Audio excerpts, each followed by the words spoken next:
नमस्कार दोस्तों।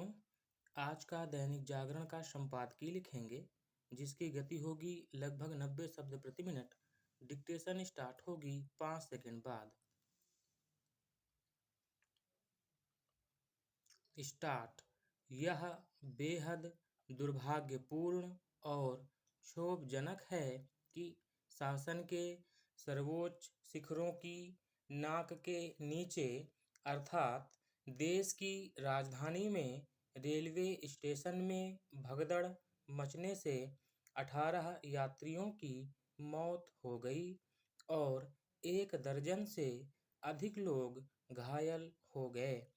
इस घटना को रोका जा सकता था यदि नई दिल्ली रेलवे स्टेशन के अधिकारी तनिक भी सतर्कता का परिचय देते और यह साधारण सा अनुमान लगा सकते कि महाकुंभ जाने वालों की भारी भीड़ के प्रबंधन की अतिरिक्त आवश्यकता होगी।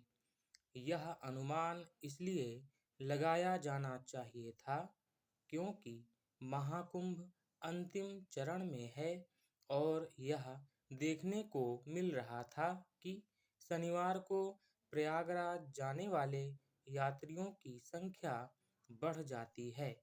यह घोर निराशाजनक है कि न केवल यह अनुमान लगाने से बचा गया, बल्कि ऐसे कोई उपाय नहीं किए गए कि रेलवे स्टेशन पर बड़ी संख्या में उमड़ रहे यात्रियों को कोई कठिनाई न होने पाए। उन्हें कठिनाई से बचाने के बजाय ऐसे काम किए गए जिससे स्थितियां और बिगड़ गईं।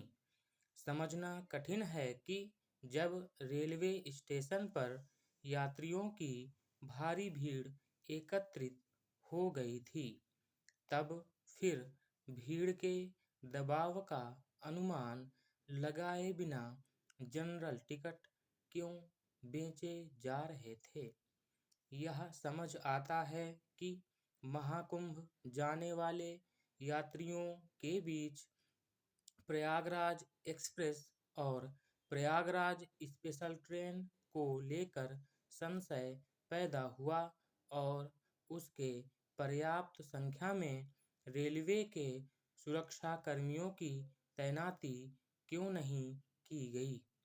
ऐसा लगता है कि कोई भी यह देखने समझने वाला नहीं था कि कुछ ट्रेनों के प्रस्थान में विलंब होने के कारण प्लेटफार्म पर यात्रियों की भीड़ बढ़ती जा रही है।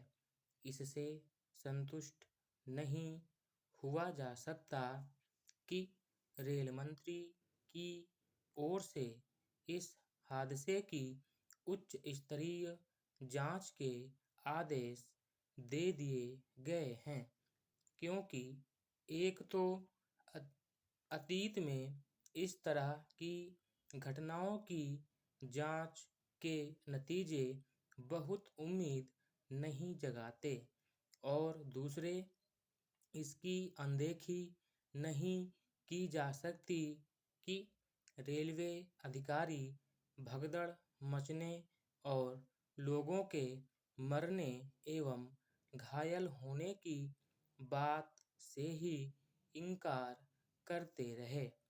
जो भी हो, यह हादसा यह भी बता रहा है कि अपने देश में भारी भीड़ वाले सार्वजनिक स्थलों पर लोग अनुशासन एवं संयम का परिचय देने के लिए तत्पर नहीं रहते। समय के साथ बहुत सी चीजें बदल रही हैं, लेकिन सार्वजनिक स्थलों पर लोगों में अनुशासन के अभाव की समस्या जस की तस है।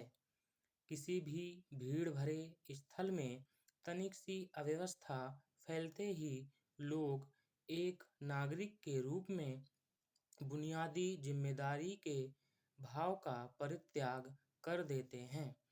शासन प्रशासन की गलतियां अपनी जगह हैं, लेकिन कहीं ना कहीं लोगों को भी जिम्मेदारी का परिचय देना होगा, जैसा कि चीन और जापान जैसे देशों में सहज ही देखने को मिलता है। स्टॉप। दोस्तों, अगर आप इस डिक्टेशन का PDF प्राप्त करना चाहते हैं तो उसका लिंक डिस्क्रिप्शन बॉक्स में दिया हुआ है। अगर आप मेरे व्हाट्सएप और टेलीग्राम ग्रुप से जुड़ना चाहते हैं तो उसका लिंक भी डिस्क्रिप्शन बॉक्स में दिया हुआ है। धन्यवाद।